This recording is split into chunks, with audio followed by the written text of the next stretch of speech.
ఆ ట్యాంకర్లు తొక్కి తొక్కి ఇడిచి పెడతారు. రేవంత్ రెడ్డి అంటే మీకు తెలుసా? ఆవిడ బిల్డరు పైసలు ఇస్తారట, ఈవిడ కొనగొడతారట. దమ్ముందా?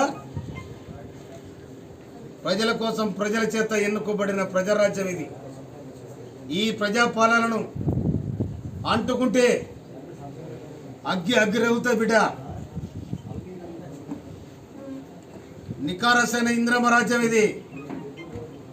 ఎన్నో ఆడుపోటు తిని నిటారుగా నిలబడ్డ కాంగ్రెస్ పార్టీది.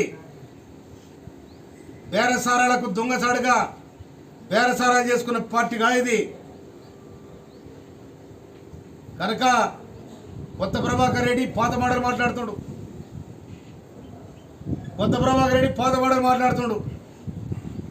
ఏదైనా కొత్తదనం కూడా చూపాడు. కానీ బిల్డర్తో మిలకతాయి రేపు వరంగల్లో జరిగే మీటింగ్ల కోసం సందర్భం చేస్తానికి, ఈ దండ నడిపిస్తానికి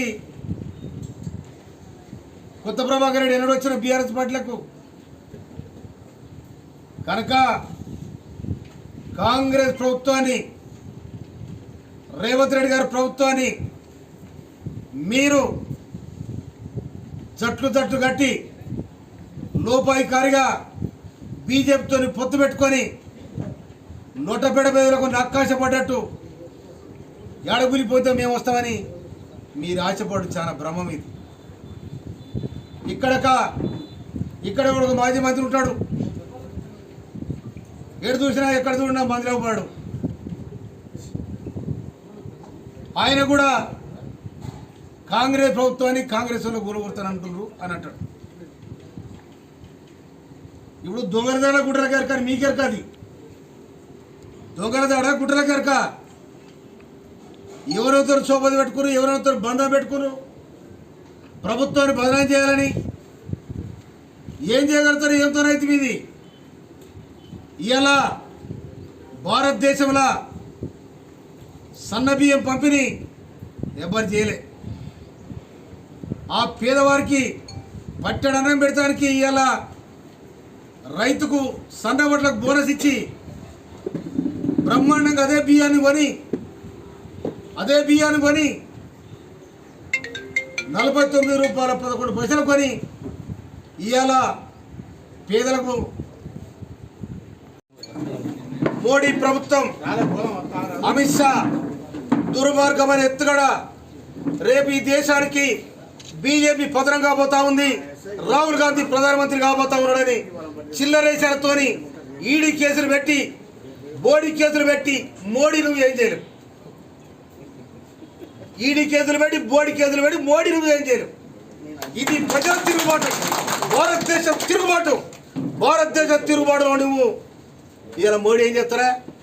మోడీ ఏం చేసాడు? ఆవు దూడని ముద్దాడుతాడు. నువ్వు మోడీ కూడా చెప్తున్నావు, బరిజలు కూడా ముద్దాడు. అట్లనే ఒప్పుకుంటాం. కానీ కాంగ్రెస్ పార్టీ 140 సంవత్సరాల చరిత్ర కలిగిన పార్టీ. కాంగ్రెస్ బీజేపీని నిలబెట్టిన అద్వాన్ని మీరు మోసం చేసిన నిట్ట నీరున మోసపూరితమైన విధానాలతో ఇవాళ కాంగ్రెస్ పార్టీ 2004లో మన్మోహన్ సింగ్ ప్రధానమంత్రి అయినాడు. కోట్లాది మంది భారతీయులకు, కోట్లాది మంది బడుగు బలహీన వర్గాలకు ఆహార భద్రత కల్పించాలి, తర్వాత పరిభద్రత కల్పించాలని చెప్పి మహాత్మా గాంధీ జాతీయ ఉపాధి పథకాన్ని ప్రవేశపెట్టారు. ఇవాళ లక్షలాది మంది, కోట్లాది మంది ఇవాళ వారికి పని కల్పించారు. కానీ మీరేం చేసిర్రు? జెండాల పేరు మీద, మతాల పేరు మీద, కులాల పేరు మీద మణిపూర్లో ఇవాళ మంట పెట్టిరు. మీరు మణిపూర్లో మంటలు పెట్టిర్రు.